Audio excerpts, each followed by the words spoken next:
सुप्रभात बच्चों, कैसे हैं आप सब? अच्छे होंगे और अपना घर पर ध्यान भी रखिए। जैसा कि हमने परसों प्रथम पाठ का अध्ययन किया था और अभ्यास किया था, आप लोग प्रथम पाठ अच्छे से स्मरण कीजिए, उसको याद कीजिए।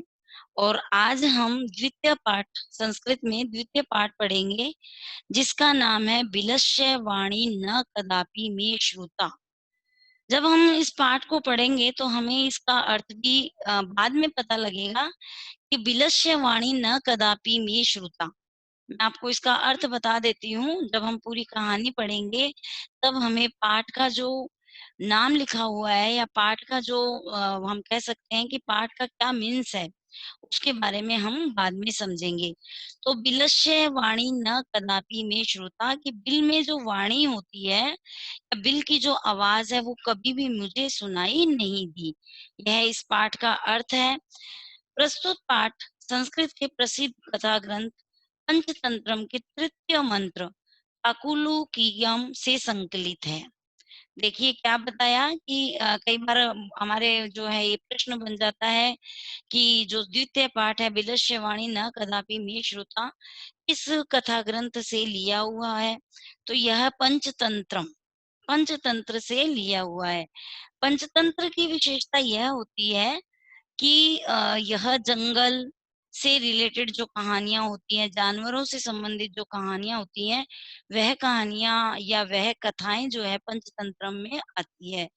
पंचतंत्र के जो मूल लेखक हैं वो विष्णु शर्मा ही होते हैं। तो यह जो पाठ है संस्कृत के प्रसिद्ध कथा ग्रंथ पंचतंत्रम के तृतीय मंत्र काकुलुकीयम से संकलित है। पंचतंत्र के मूल लेखक विष्णु शर्मा हैं। इसमें 5 खंड हैं जिन्हें तंत्र कहा गया है। इनमें गद्य पद्य रूप में कथाएं दी गई है जिनके पात्र मुख्यतः पशु पक्षी है। तो सबसे पहले हम यह चीज समझ लेते हैं कि जो 5 खंड है उन्हें तंत्र कहा गया है। और गद्य और पद्य मतलब गा करके और बोल करके दोनों रूप में इसकी कथाएं जो है दी गई हैं, और जिनके पात्र मुख्यतः पशु पक्षी होते हैं। जो पंचतंत्र से संबंधित कहानियां कथाएं होती है उनमें अधिकतर पशु पक्षियों से संबंधित कथाएं ही होती है। इस पाठ के अंदर मुख्य बात जो है वह यह है कि इस पाठ के अंदर अव्यय का प्रयोग किया गया है।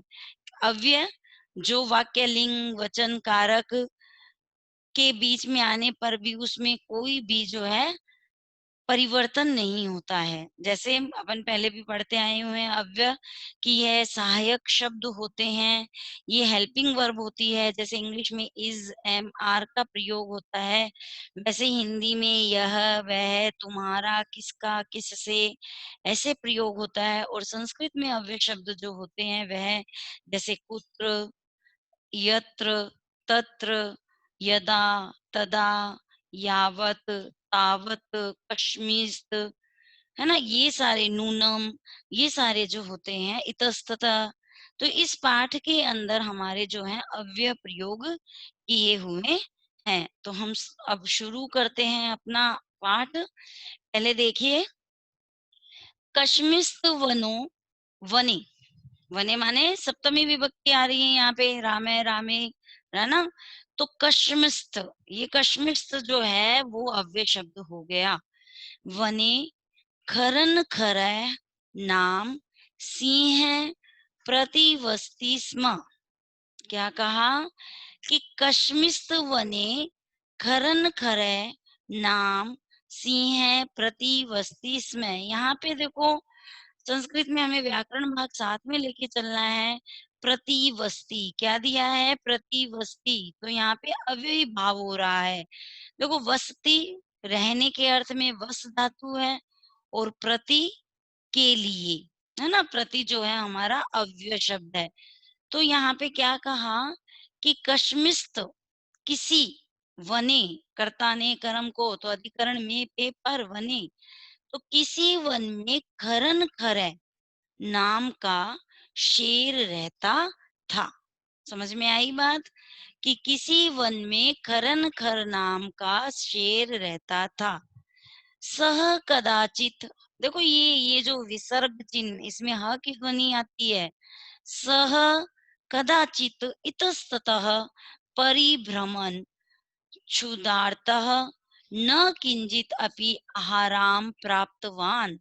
अब यहाँ पे देखो कितने सारे अव्यय आ गए, कदाचित कभी, इतस्ततः इधर उधर, क्षुधार्त भूखा, किंचित अपि किंच प्लस अपि कुछ भी, प्राप्तवान कत्वतु प्रत्यय जिसमें वान वती वत शेष रहता है वहां पर कत्वतु प्रत्यय होता है।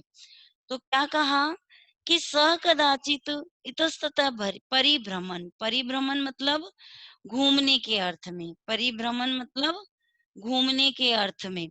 तो यहाँ पर देखो क्या कहा कि वह कदाचित कुछ, इतस्ततः घूमने के लिए, परिभ्रमण इधर उधर घूमा, क्षुधार्थ भूख मिटाने के लिए, क्षुध क्षुध माने भूख, तो उसे कहीं भी, किंजित अपि कहीं भी, आहारम प्राप्तवान भोजन प्राप्त नहीं हुआ, कि वह इधर उधर घूमते हुए भी उसे भूख के लिए वह, मतलब भोजन के लिए वह जो है अपनी भूख को शांत करने के लिए, क्षुधा को शांत करने के लिए वह इधर उधर घूमता रहा, कहीं भी उसको जो है आहारम प्राप्तवान है भोजन प्राप्त नहीं हुआ। समझ में आया? आगे देखो, ततः अव्यय शब्द है, ततः भी, ततः सूर्या अस्त समय, इसको जब अलग अलग करेंगे तो क्या बनेगा, सूर्य प्लस अस्त प्लस समय, ठीक है। तो ततः सूर्या अस्त समय एकाम, ये देखो यहाँ पे एकाम बिंदु आया हुआ है, मीन्स अनुस्वार है, और अनुस्वार मतलब म की ध्वनि। तो ततः सूर्या अस्ते समय एकाम महतीम गुहा दृष्टवा सह अचिंत्यत। तो देखो उसके बाद, ततः माने उसके बाद, सूर्य अस्त समय, तो सूर्य अस्त होने का समय था, उस समय में एकाम एक महतीम गुफा, गुहाम, महती मतलब बड़ी, गुहाम गुफा दृष्टवा, देखो यहाँ दृष्ट प्लस कत्वा, वा शेष बचा है तो कत्वा प्रत्यय है यहाँ पे। सूर्य अस्त समय एकाम महतीम गुफा या गुहाम दृष्टवा, तो सूर्यास्त के समय एक बड़ी गुफा जो है उसे दिखाई दी। स ए चिंतियत, चिंत माने सोचना, चिंत धातु सोचने के अर्थ में आती है। तो सह अचिंत्यत उसने, यहाँ पे सर्वनाम शब्द है सह, उसने किसके लिए आया, खरन खरा के लिए, सिंह के लिए, ठीक है। तो सह अचिंत्यत वह सोचने लगा, नूनम, ये भी अव्यय शब्द है, निश्चय ही, कि नूनम एताशाम गुहायाम रात्रौ को अपि जीवे आगच्छति। क्या कहा, उसने सोचा कि निश्चय ही एतशाम, इस गुफा में, कि निश्चय ही इस गुफा में रात्रि को प्लस अपी, अपी माने भी, को माने कोई, तो निश्चय ही इस गुफा में रात्रि को कोई भी जीव आगच्छति, है ना, निश्चय ही इस गुफा में रात्रि को कोई भी जीव जो है वो नहीं आगच्छति आता होगा, गम धातु आने के जाने के अर्थ में ही, आने के, तो वो गम धातु जाने के अर्थ में होती है, और जब आ लग जाता है तो आने के अर्थ में। अतः अत्रैव निगूढ़ो भूत्वा तिष्ठामि इति, उसने सोचा, अतः अव्यय शब्द इसलिए या इस प्रकार, अत्र प्लस एव यहीं पर, ठीक है, अत्र प्लस एव यहीं, निगूढ़ो, निगूढ़ो मतलब छिप करके, भूतवा होकर के, छिप करके, तिष्ठामि इति बैठ जाता हूँ, तो इसलिए यहीं छिप करके जो है मैं बैठ जाता हूँ।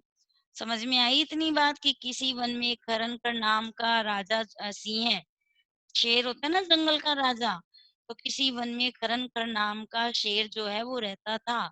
स कदाचित वह कुछ इधर उधर घूमने लगा अपनी भूख को शांत करने के लिए, परंतु उसे कहीं भी आहार भोजन जो है वो प्राप्त नहीं हुआ। उसके बाद सूर्य अस्त होते समय में उसने एक बड़ी सारी गुफा को देखा और देख करके उसने सोचा कि निश्चय ही इस गुफा में रात्रि को कोई भी जीव नहीं आता होगा। अतः अत्रैव निगूढ़ो भूत्वा तिष्ठामि इति, इसलिए यहीं पर छिप करके बैठ जाता हूँ। तिष्ठ धातु बैठने के अर्थ में, भू धातु होने के अर्थ में, भू प्लस कत्वा भूतवा, भू प्लस कत्वा भूतवा, देखो 2 बार आ गए यहाँ भूतवा, दृष्टवा और भूतवा। कत्व धातु में, तत्व धातु में वा शेष रहता है, ठीक है। अब आगे देखिए, एतस्मिन् अंतरे गुहाया स्वामी दधि पूछे नामक श्रृगालय समागच्छत है। एतस्मिन् अंतरे, इसके बाद, अनंतरे अंदर से, ठीक है। इसके बाद यहाँ अंतरे दो अर्थ बनता है, एक अंदर से और एक बीच में, समझ में आ रहा है। तो यहाँ पे अर्थ बनेगा बीच में, कि इसके बाद बीच में गुहाया, गुफा का जो स्वामी है, दधिपूछ है। गुफा के स्वामी का नाम क्या था? दधिपूछ। नामकः शृगाल समागच्छत, शृगाल माने गीदड़। तो इसके बीच में ही गुफा का जो स्वामी दधिपूछ नामक गीदड़ जो है, समा आगच्छत है, आ गया। कहाँ आ गया? वहां आया, ठीक है। सच यावत पश्यति, देखो यावत और तावत ये भी अव्यय शब्द है, यावत तावत। पश्यति माने देखने के अर्थ में।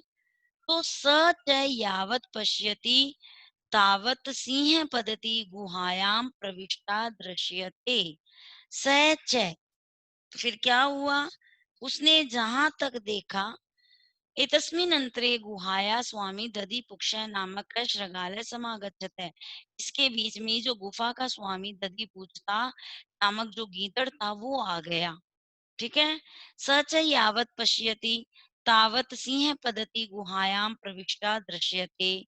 जैसे ही उसने देखा, सच यावत पश्यति, पश्यति माने देखने के अर्थ में। तो उसने देखा कि उसे, जहां तक उसने देखा, यावत माने जहां, तावत माने वहां।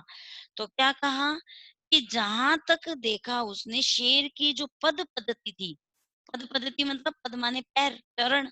तो पैरों की जो पद्धति थी, मतलब पैरों के जो निशान थे, गुहायाम प्रविष्टा दृश्य थे, गुफा में प्रवेश करते दिखाई दे रहे थे। तो जहां तक उस शृगाल की मतलब नजरें पड़ी, वहां तक जो है शेर के जो पैरों के चिन्ह थे वो गुफा में प्रवेश करते हुए दिखाई दे रहे थे। न च बहिरागता, वही माने बाहर, आगता मतलब आना, और वह जो है बाहर आते हुए दिखाई दे नहीं रहे थे। मतलब शेर के जो पैर है वो गुफा में प्रवेश करते हुए तो दिखाई दे रहे थे, परंतु वह बाहर आते हुए दिखाई नहीं दे रहे थे। अब श्रृगाल जो था, श्रृगालः अचिंत्यत, श्रृगाल जो है वो सोचने लगा। अब क्या सोचने लगा? अहो विनिष्टो अस्मि। अब श्रृगाल है अचिंत्यत, श्रृगाल सोचने लगा कि अहो, अपने अंदर ही संबोधित करने लगा कि अहो विनिष्टो अस्मि, अरे अब तो मेरा नाश है, मतलब मैं, मेरा नाश हो जाएगा। नूनम अस्मिन बिले सिंह अस्तिति, वो मन में सोचता है कि निश्चय ही इस बिल में कौन है? सिंह है। निश्चय ही इस बिल में सिंह है। अस्तिति, दो वर्ड बन रहे हैं, देखो शब्द, अस्त प्लस इति, ठीक है। तर्कयामी, और वह सोचने लगा, तत् किम करवाणी, वह अपने आप से तर्क करने लगा कि तत् किम करवाणी, अब क्या किया जाए, है ना। तो इसके बाद में वो क्या सोचने लगा, तर्कयामी अपने आप से, कि अब तो उसके दिमाग में ये बात आ गई कि नूनम निश्चय ही इस बिल में सिंह है। वो स्थिति तर्कयामी, और वह तर्क करेगा और सोचने लगा, तो क्या करूंगा। तत् किम करवाणी करने के अर्थ में एवं विचिंत्यत, और सोचने लगा, वी प्लस चिंत्य, सोचने लगा। क्या सोचने लगा? ये देखो पैर के निशान दिख रहे हैं इसमें, जब आप देखोगे इसको बुक के अंदर तब। तो उसके बाद में एवं विचिंत्य दुरस्त रव कर्तु आरब्ध, अब उसने क्या कर दिया? उसने दूर से ही, रवम, रवम मतलब आवाज, उसने दूर से ही आवाज लगानी जो है वो शुरू कर दी, मतलब बोलना शुरू कर दिया। क्या बोला? संबोधन चिन्ह है, भो बिल किम न स्मरसी, अरे बिल, अरे बिल या हे गुफा, बिल बिल यहाँ पे गुफा का अपोजिट मतलब पर्यायवाची है, ठीक है? दूसरा शब्द है। वो बिल संबोधित कर रहा है किसको? गुफा को। हे बिल या हे गुफा, किम न स्मरसि? क्या तुम्हें याद नहीं है? स्मृ धातु याद के अर्थ में, किम न स्मरसि, क्या तुम्हें याद नहीं है? यन्मया त्वया सह समे कृतो अस्ति। यन्मया त्वया सह, क्या कहता है वो?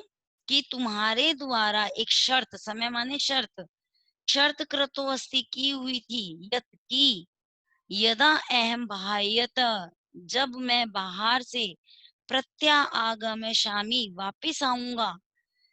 अब देखो यहाँ पे वो जोर से बोलने लगा, दिल से बात करने लगा गुफा से कि हे गुफा, हे गुफा, क्या तुम्हें याद नहीं है? यन्मया त्वया सह समय कृतो अस्ति, समय माने शर्त, कि तुम्हारे साथ एक शर्त हुई थी कि यत, यत माने कि जब मैं बाह्यता बाहर से, प्रत्यागमिष्यामि जब आऊंगा, तदा त्वं माम आकरिष्यामि, तब तुम क्या करोगे? मुझे सुनोगे। यदि त्वं माम न आह्वयसि तर्हि हम द्वितीयबिलं यास्यामि। यदि तुम मुझे नहीं आह्वासी करोगे, अर्थात तुम मुझे नहीं बुलाओगे या आह्वान नहीं करोगे, तरहि तो मैं दूसरे बिल में जाऊंगा, गुफा में जाऊंगा।